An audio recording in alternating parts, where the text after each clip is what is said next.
Hello বাচ্চো, welcome to Biohack NEET প্রস্তুতির জন্য বাংলা ইউটিউব চ্যানেল। তো যত দিন যাচ্ছে এই এনটিএর নিট 2026 বলো বা রিনিট 2026 বলো, ওএমআর স্ক্যাম এটা কিন্তু আরও প্রকট হচ্ছে। যদিও এনটিএ প্রত্যেকটা ওএমআরকেই বলে দিচ্ছে যে এগুলো এআই দিয়ে করা বা এগুলো ফলস, কিন্তু এমন অনেক কেস রয়েছে যেগুলো সত্যি জেনুইন। তার প্রমাণ কি? তার প্রমাণ হচ্ছে বেশ কয়েকজন স্টুডেন্ট আমাদের ভারতবর্ষের বিভিন্ন হাইকোর্টে অ্যাপিল করেছে ওএমআর বিষয়ক যে স্ক্যাম তার জন্য। এছাড়াও 5 নম্বর 10 নম্বর হেরফের বোধহয় হাজার হাজার স্টুডেন্টদের আছে। সবাই তো আর কোর্টের কাছে যাওয়ার ক্ষমতা নেই তাদের।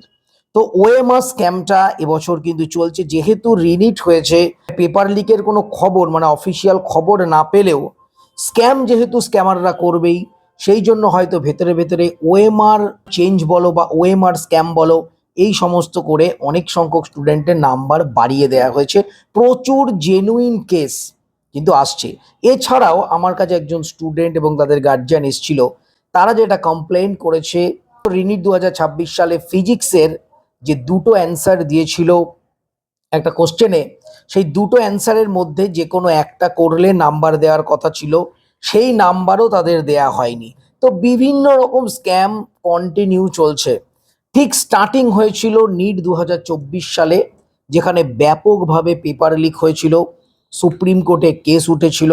সুপ্রিম কোর্ট এনটিএ এবং সেন্ট্রাল গভর্নমেন্টের উপরে কোনো অ্যাকশান নেয়নি। আমি তখনই বলেছিলাম, ভিডিও চ্যানেলে রয়েছে, তোমরা চাইলে দেখে নাও, যে যতদিন পর্যন্ত এই এনটিএর মধ্যে যে করাপ্টেড লোকজন থাকবে ততদিন কিন্তু এই পেপার লিক বা নিটের বিভিন্ন যে অনিয়ম সেগুলো কিন্তু যাবে না। কন্টিনিউ 2025 সালেও দেখা গেছে, 2026 সালে এতটাই ব্যাপকভাবে হয়েছে যে নতুন করে রিনিট নিতে হয়েছে।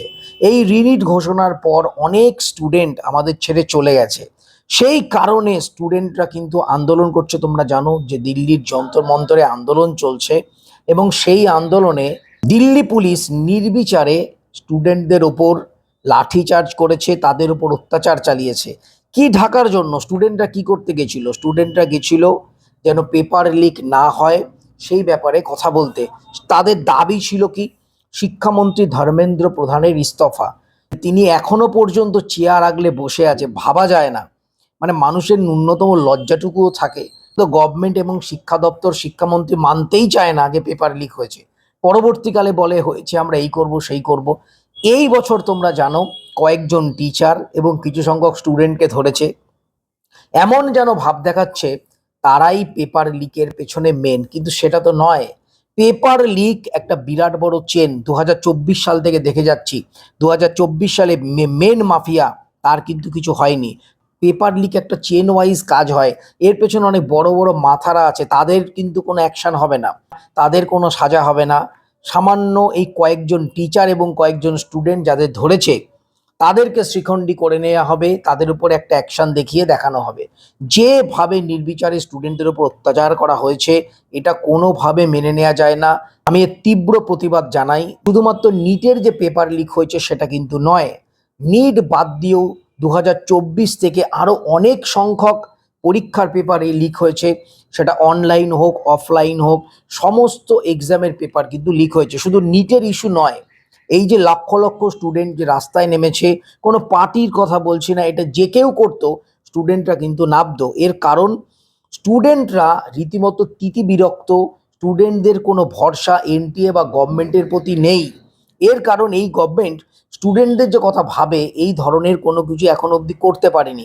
এখনো দেখো, এই যে এত সংখ্যক স্টুডেন্টের যে ওএমআর স্ক্যাম হয়ে গেল, এনটিএ শুধুমাত্র বলে যাচ্ছে সবগুলোই ফেক।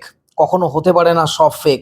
100টার মধ্যে 2-4টে ফেক হতে পারে, অনেক রয়েছে রিয়েল। সেগুলো কিন্তু কোর্টে গেলে তোমরা জানতে পারবে।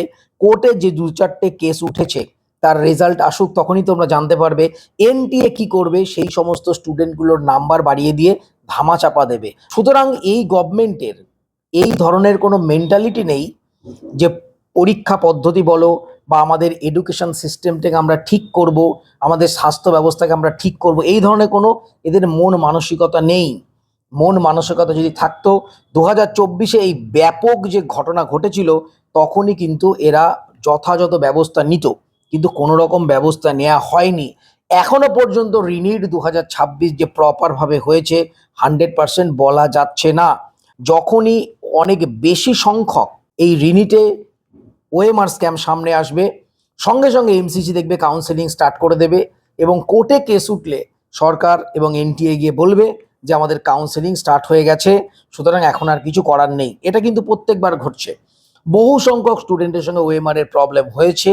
আর এবছর যে নিটটাই পুরো ক্যান্সেল করতে হলো, দিনকে দিন কিন্তু এই যে স্ক্যাম বলো বা এই যে দুর্নীতি বলো, এগুলো কিন্তু বেড়েই চলেছে।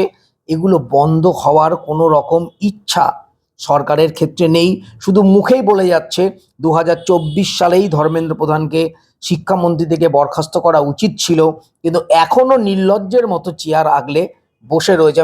তো সবাই খুব ভালো থাকো, মধ্যে পড়াশোনা করো, চ্যানেল সাবস্ক্রাইব রাখো, নোটিফিকেশনটা অন রাখো, ভিডিওটা হাইপ করো যাতে অনেক সংখ্যক স্টুডেন্টদের কাছে পৌঁছয়। টাটা।